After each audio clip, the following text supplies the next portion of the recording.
this horrible accident did solve these cases, the horrifying truth shocked the world. Sally Bowman was a young woman who had a passion for modeling and aspired to make a name for herself in the industry. Unfortunately, her dreams were cut short in a brutal and senseless act of violence that occurred in 2005, after a night out in England. On the fateful night of her murder, Sally's screams of agony and fear went unheard and ignored by those around her.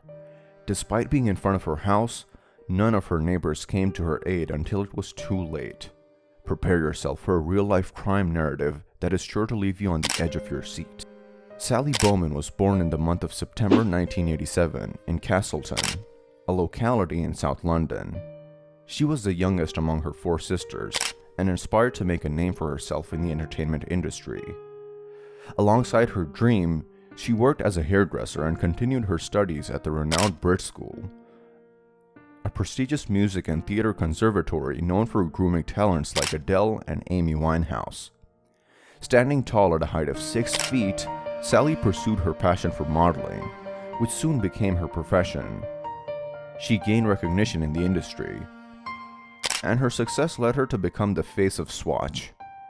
Following her contract with Swatch, she was signed by the Pulse Model Management, a prominent modeling agency. On the evening of September 24, 2005, Sally and her elder sister had worked tirelessly throughout the week and decided to relax by having a night out. Instead of heading to London, the ladies chose to spend their evening at Lloyd's Bar, located on Croydon Smith Drag. Sally had an enjoyable time drinking and socializing with her friends, but by 1 a.m. she was ready to call it a night. Upon reaching her house, Sally made a call to her ex-boyfriend, Lewis, who was at the Works nightclub in Kingston. She asked him to pick her up and drop her off at her house, which he agreed to do. However, while driving her home, the two started arguing about the reasons behind their breakup, with both accusing the other of infidelity. The argument went on for about 2 hours, and Sally was not yet ready to leave her ex-boyfriend. As a result, she stayed in the car with the 20-year-old plasterer, while Lewis went inside the house to get some rest. Sally's cries could be heard by her neighbors at 4:20 a.m., but no one responded to the distress calls or checked on her. Tragically, Sally Ain was stabbed multiple times outside her house, and her screams went unheard until it was too late. The perpetrator continued his assault, even when no one came to investigate. The 18-year-old was discovered by a concerned neighbor shortly after her attack, and the police were notified. The area around her house was quickly cordoned off, and curious onlookers were held back. Sally's autopsy revealed that she had also been brutally raped. The bite marks on her neck, breast, and cheek, in addition to the stab wounds that had penetrated her body, shocked everyone. Despite the dense population of the area, there were no real witnesses or security cameras to assist in the investigation of the teenager's murder.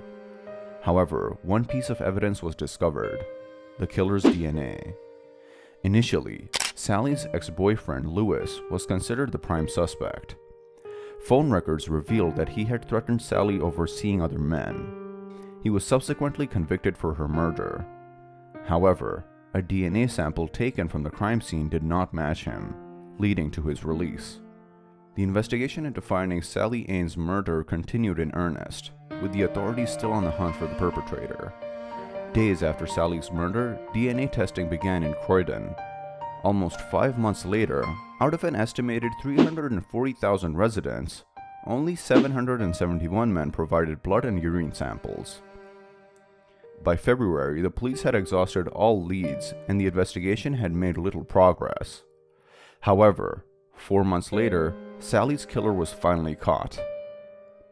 On the night of the murder, while Sally was enjoying her evening at Lloyd's pub, 2 miles down the road, Mark Dixie was celebrating his 35th birthday at the Windsor Castle Club. After leaving the bar with his pals, he went down to a residence on Avalanche Road, where he was left alone on the downstairs sofa.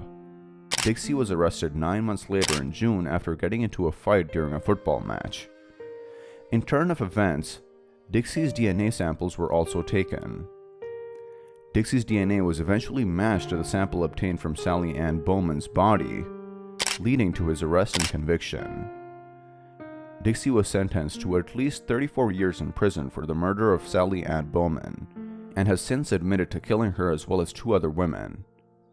The account also mentions that Dixie has been linked to several other cold cases, and raises questions about why authorities have not looked into these connections further.